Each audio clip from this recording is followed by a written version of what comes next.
আচ্ছা, এখানে প্রথমে ৮ নম্বর পৃষ্ঠায় ৩৫ নম্বর ১-৩ ফাঁকা ঘর ২৭-৮১ এর ফাঁকা স্থানে কি বসবে? এখানে একটু খেয়াল করে দেখো যে ১ এর সাথে যদি ৩ গুণ দেই তাহলে ৩ একে ৩। আচ্ছা, এটা থাকুক। তারপরে ২৭ কে যদি আবার ৩ দিয়ে গুণ দেই তাহলে ৮১ হচ্ছে। মানে আ পরবর্তী সংখ্যাটা হচ্ছে আগের সংখ্যাকে ৩ দ্বারা গুণ। তাহলে ৩ কে যদি আমি ৩ এর পরবর্তী সংখ্যাটা যদি বের করতে চাই তাহলে এর আগের সংখ্যা হচ্ছে ৩। এই ৩ কে ৩ দ্বারা গুণ দিলে ৩ তিরিকা ৯। এই যে ৯ এটা চলে আসবে। দেখো আবার ৯ কে যদি আমি ৩ দ্বারা গুণ দেই তখন ৩ নং ২৭ পাচ্ছি। ২৭ কে ৩ দ্বারা গুণ দিলে ৮১ পাচ্ছি। তখন আমার এই প্যাটার্নটা কমপ্লিট হয়ে যাচ্ছে। তাহলে এই হচ্ছে ৩৫ নম্বর অ্যান্সার। তারপর হচ্ছে ৫৮ নম্বর। কই ৫৮? এই যে ৫৮। দশম মৌলিক সংখ্যা নিচে কোনটি? এখানে এটার উত্তরটা বলে দেওয়া ছিল ২৯। এখানে কিন্তু বলেই দেওয়া আছে মৌলিক সংখ্যাগুলো কোনগুলা এবং ১০ নম্বর মৌলিক সংখ্যা কোনটি? ২, ৩, ৫, ৭, ১১, ১৭, ২৯, ১৭, ১৯, ২৩, ২৯। এই ১০ নম্বর হচ্ছে ২৯ হচ্ছে ১০ নম্বর মৌলিক সংখ্যাটা। আচ্ছা, আর একটা জিনিস তোমরা একটু চেষ্টা করবা যে ১ থেকে ১০০ পর্যন্ত ২৫টি মৌলিক সংখ্যা রয়েছে এবং কোন ভাগ থেকে কোন ভাগে কতটা মৌলিক সংখ্যা আছে এটা একটু মনে রাখার চেষ্টা করবা। সেক্ষেত্রে কি হবে, ধরো তোমাকে যদি বলে যে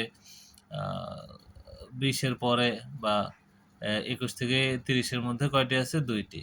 তুমি প্রথম বা তোমাকে যদি বলে যে ১ থেকে ৩০ এর মধ্যে কয়টি আছে? তখন তুমি কিন্তু এই যে এটা মুখস্থ যদি থাকে তাহলে ২ লিখে ফেলতে ৪, ৪, ২ তার মানে ১০টি আছে। ১ থেকে ৩০ এর মধ্যে ১০টি। তো এরকম ভাগগুলা তুমি খুব সহজেই করতে পারবা যদি ডান পাশের এই সংখ্যাটা একটু মনে রাখতে পারো। এটা একটা সিরিয়াল অনুযায়ী ৪, ৪, ২, ২, ৩, ২, ২, ৩, ২, ১ এভাবে একটা মনে রাখলেই হয়ে যাবে। আর বাম পাশের তো হচ্ছে ১ থেকে ১০, ১১ থেকে ২০, ২১ থেকে ৩০। ডান পাশেরটা একটু মনে রাখলেই হবে। তাহলে এটা কিন্তু বৃত্তি পরীক্ষার জন্য এই জায়গা থেকে একটা অ্যাটলিস্ট এমসিকিউ পাওয়া যায় সবসময়, যে এরকম বলা থাকে যে এত থেকে এত পর্যন্ত কতগুলো মৌলিক সংখ্যা আছে। তাহলে তুমি কিন্তু এই ৪টা থেকে খুব সহজেই বের করে নিতে পারবা। আচ্ছা, ৫৮র পরে তারপর হচ্ছে ৬৬ নম্বর অঙ্কটা আমরা দেখি। আচ্ছা, এখানে দেওয়া আছে -2, 2, 0, 2, 2, 4 তালিকার পরবর্তী দুইটি সংখ্যা কি কি? আচ্ছা, একটু খেয়াল করো এই যে মাইনাসওয়ালা যে অঙ্কগুলো আছে এগুলোর পার্থক্যটা তুমি কিভাবে বের করবে? এটা ক্যালকুলেটরে তুমি করবা। ক্যালকুলেটরে করার জন্য পার্থক্যের বিষয়টা হচ্ছে যে দ্বিতীয় পদ বিয়োগ প্রথম পদ। তাহলে আমাদের এখানে দ্বিতীয় পদ আছে হচ্ছে ২, ২ বিয়োগ প্রথম পদ। প্রথম পদ হচ্ছে -2, তাহলে ব্রেকেট দিলাম -2। তাহলে একটু খেয়াল করো এই যে এই পার্থক্যটা কিন্তু ৪। আমি দেখো এখানে এই যে এই পার্থক্যটা ৪ লিখছি। তো এরকম কোনো পার্থক্য যদি বের করতে হয় তুমি এইভাবে বের করো। কিন্তু দেখো এই পার্থক্য দিয়ে যদি করো নিচে কিন্তু কোনো মিলতেছে না, ৪ তারপরে ২, ২। এটা আসলে বিষয়টা হচ্ছে যে এই দুইটার যোগফল হচ্ছে পরেরটা। মানে -2 আর 2 প্রথম দুইটা পদ যোগ করলে আর পরের পদটা বের হবে। আবার দুইটা যোগ করলে ২ আর ০ যোগ করলে পরের পদটা বের হচ্ছে ২। আবার ০, ২ যোগ করলে পরের পদটা ২। ২ ২ যোগ করলে ৪। তাইলে ২ আর ৪ এ যোগ করলে কত হচ্ছে? তার পরেরটা হচ্ছে ৬। আর ৬ আর ৪ এ যোগ করলে ১০। তার মানে তালিকার পরবর্তী দুইটি সংখ্যা হচ্ছে ৬ এবং ১০। এই যে ৬ এবং ১০ গ নাম্বার উত্তর। আচ্ছা, তারপরে ৬৬র পরে আছে ৭৫ নম্বরটা। তো বিষয়টা হচ্ছে এই ধরনের প্যাটার্ন কিন্তু তোমাকে খেয়াল করে দেখতে হবে যে আমার কোন দিক দিয়ে মিলতেছে। যেমন এইখানে খেয়াল করো এই সবগুলা ২, ২ আসছে। কিন্তু এই যে প্রথমটা কিন্তু পার্থক্য ৪ চলে আসছে। সো এইটা কিন্তু এরকম প্যাটার্ন হবে না। তো এই পার্থক্যটা বের করার জন্য এরকম অঙ্ক আরও সামনে আছে। এই মাইনাসওয়ালা অঙ্ক। তো মাইনাসের সিস্টেম হচ্ছে এইভাবে পার্থক্যটা বের করে নিতে হবে। আচ্ছা, ৭৫ নম্বর অঙ্কটা দেখো ৩, ১০, ১৭, ২৪, ৩১ তালিকার পরবর্তী সংখ্যাটি কত? তালিকার পরবর্তী সংখ্যাটি এখানে কত এটা দেখ। আচ্ছা, ৩ থেকে ১০ পার্থক্য ৭, ১০ থেকে ১৭ পার্থক্য ৭, ১৭ থেকে ২৪ পার্থক্য ৭। তাহলে এই সবগুলো কিন্তু ৭, ৭ করে বাড়ছে। তাহলে ৩১ এর সাথে ৭ যোগ করলে হচ্ছে ৩৮। এটা খ নাম্বার উত্তর। এখানে শুধু ৮ দেওয়া আছে, এটা ভুল। 38 হবে। হ্যাঁ, এটা প্রিন্টিং মিস্টেক ওদের, গাইডে প্রচুর ভুল থাকে। তারপর হচ্ছে 77 নম্বর অঙ্ক। এই যে দেখো এখানে মাইনাস ওয়ালা ইয়ে আছে, তুমি কিন্তু প্যাটার্নের এই পার্থক্য তোমার প্যাটার্নটির পার্থক্যের প্যাটার্ন কোনটি, মানে পার্থক্যের প্যাটার্ন বোঝা গেছে। তো এই যে চার থেকে সরি -1 থেকে তুমি বিয়োগ দিবে হচ্ছে 4, তাহলে তুমি পার্থক্য পেয়ে যাবে।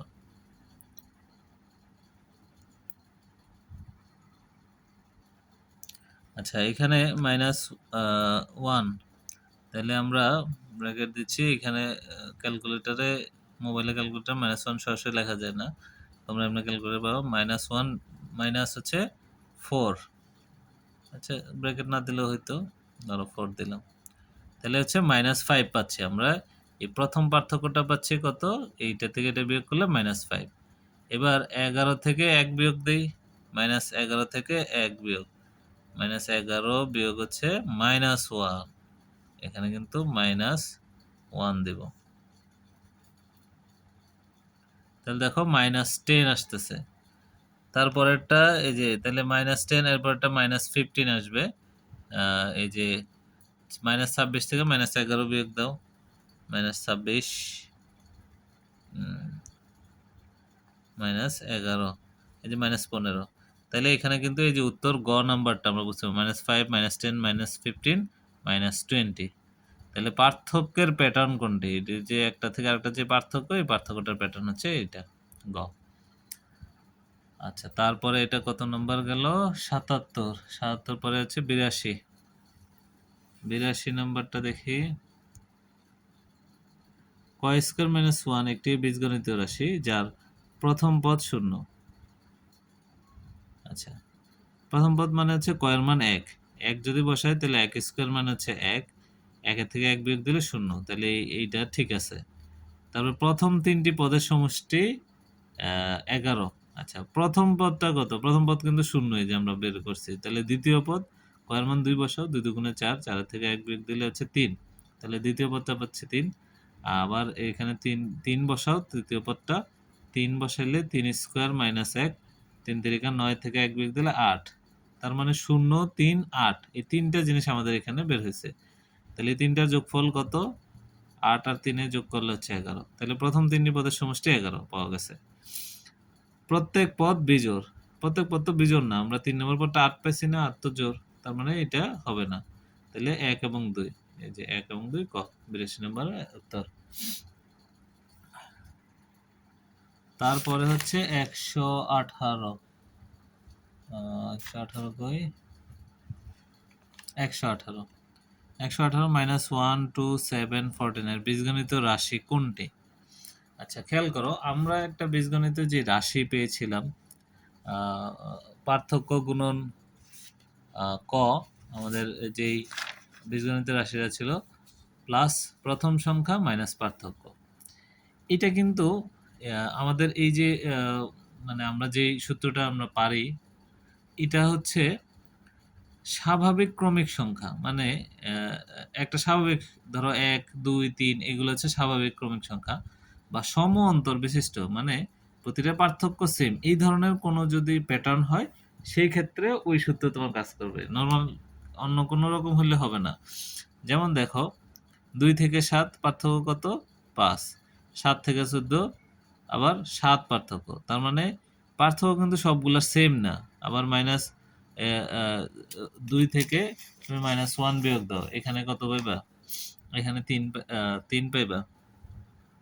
তাহলে প্রথমটার পার্থক্য 3, তারপরে 5, তারপরে 7, মানে পার্থক্য কিন্তু বাড়তেছে। তাহলে আমরা নর্মাল যে সূত্রটা জানি, পার্থক্য গুণন ক প্লাস প্রথম সংখ্যা বিয়োগ পার্থক্য, ওইটা কিন্তু এখানে খাটবে না। ওইটা তখনই খাটবে যখন সম অন্তর্বিষ্ট হবে, মানে পার্থক্য সব ক্ষেত্রে সেম। যেমন 1 2 3 4, এইভাবে যদি একটা প্যাটার্ন তুমি লেখো, সবগুলা পার্থক্য 1, রাইট? আবার হতে পারে 2, 2 এর পরে হতে পারে 4, 4 এর পরে হতে পারে 6, পার্থক্য সেম। ওই ধরনের ক্ষেত্রে আমাদের ওই সূত্র হবে। তাহলে এখান থেকে কিন্তু আমরা সূত্রটা এটা বের করতে পারবো না। তবে আমরা এই ক্ষেত্রে কি করব, দেখো এই বীজগণিত রাশি কোনটি, আমরা এই যে এই মানগুলো এখানে বসাবো, দেখবো যে কি অবস্থা, মানে হচ্ছে কিনা। মানে প্রথম পদ এটা তো বীজগণিত রাশি, তাহলে প্রথম পদ বের হবে -1, তাহলে কয়ের মান 1 বসাও, কোনটাতে 1 বসালে, যেমন এখানে 1 বসাইলে 1 বিয়োগ হচ্ছে 2 -1 আসে। আচ্ছা, কয়ের মান যদি 2 বসাই, তাহলে 2 বসাইলে কি হয়, 2 বিয়োগ 2, তার মানে দ্বিতীয় পদ হয়ে যাওয়ার কথা 0, তাহলে এটা হচ্ছে না। তো এরকম ভাবে তুমি প্রতিটাতে দেখো, যেমন এই গ নম্বরটা দেখো, এখানে 1 বসাইলে 1 স্কয়ার মাইনাস 2, তার মানে প্রথমটাতে -1 পাইতেছি। 2 বসাইলে 2 দুগুণে 4, 4 থেকে 2 বিয়োগ দিলে 2 পাচ্ছি। 3 বসাইলে 3 তিরিকা 9, 9 এর থেকে যদি 2 বিয়োগ দিই 7 পাচ্ছি। তারপরে 4 বসাইলেও এই সেম, তার মানে এই প্যাটার্নটা হচ্ছে এইটার। তাহলে আমরা এইখান থেকে মানে কয়ের মান 1 2 3, 1 বসাইলে প্রথম পদ পাবো, 2 বসাইলে দ্বিতীয় পদটা পাবো, 3 বসাইলে তৃতীয় পদটা পাবো। এভাবে আমরা কয়েকটা বসাইলেই বুঝতে পারবো যে এখানে এটা হচ্ছে কিনা। আচ্ছা, তারপরে কত 130, 130-এ আসি। হ্যাঁ, দেখো, কাঠি দিয়ে ইংরেজি বর্ণমালার কয়েকটি বর্ণ IVN তৈরি করা হলো, যা একটি প্যাটার্ন। পরবর্তী বর্ণ নিচের কোনটি? আচ্ছা, একটু খেয়াল করো, কাঠি দিয়ে এই বর্ণগুলো তৈরি করছে। দেখো তো, আই এর লাগছে একটা কাঠি, বি এ লাগছে হচ্ছে 2টা কাঠি, এন এ লাগছে 3টা কাঠি, তাহলে এর পরবর্তী যেটা বানাইবে এটাতে 4টা কাঠি লাগবে। তাহলে 4টা কাঠি হলে এখানে কে আছে, কে, কে তে 3টা লাগে, এইচ এ 3টা লাগে, ডাব্লিউ তে লাগবে 4টা, ওয়াই এ 3টা, তার মানে এখানে ডাব্লিউ যে খ। তাহলে এই প্রথম অধ্যায়ের যে সমস্যাগুলা মুনতাহা পাইছো, এই সমস্যাগুলা এই ভিডিওটা দেখলে আশা করি বুঝতে পারবা।